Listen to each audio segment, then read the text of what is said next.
On to the politics of those massive WikiLeaks documents released today. This afternoon, White House Press Secretary Robert Gibbs looked to downplay the newsworthiness of the material. I don't think that what is being reported hasn't in many ways been publicly discussed either by you all or by representatives of the U.S. government for quite some time. Whether you buy that or not, the reports are raising new questions about the war effort. So what does it mean for the administration's efforts in Afghanistan and Pakistan? So, Matt, let me start with you. When do the Republicans finally make it full circle and flip on Afghanistan and pretend they were never for the war in the first place? Well, look, that in a sense has happened. There was a huge schism I wrote about at Politics Daily a couple weeks ago where Ann Coulter joined people like George Will and Tony Blankley, who had long been opposed to Afghanistan. And look, who knows? There's a real argument. It could be that Republicans are being opportunistic and playing politics, but you could also argue that President Obama has changed the war. Initially, there was a very small footprint. The goal was to stop terrorism. Now we see nation building, and so maybe Republicans are going to jump off, for political purposes, but maybe there's a substantive reason there too. But I think it is starting to happen.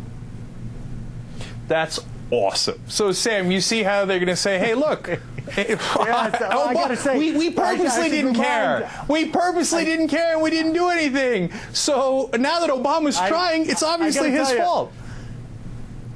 I got to tell you that Matt should make sure that he double checks where those documents, what time period those documents cover. I mean, the fact I'm sure some of them do come from Bush.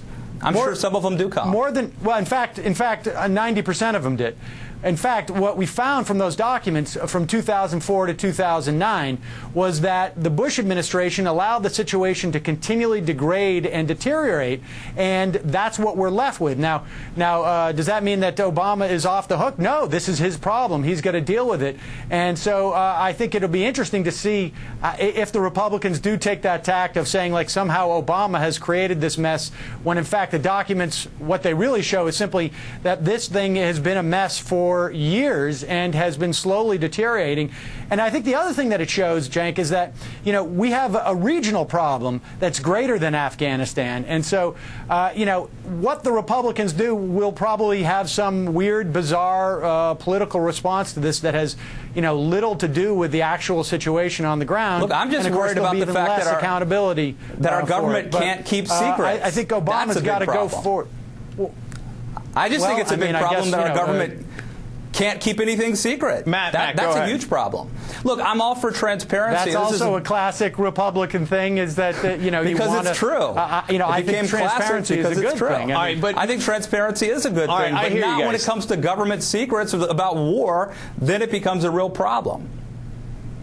All right, I want to ask one last question for both of you. Matt, for you, I mean, when you look at these documents, it looks like the Bush administration screwed this war up for 7 or 8 years, didn't even really try.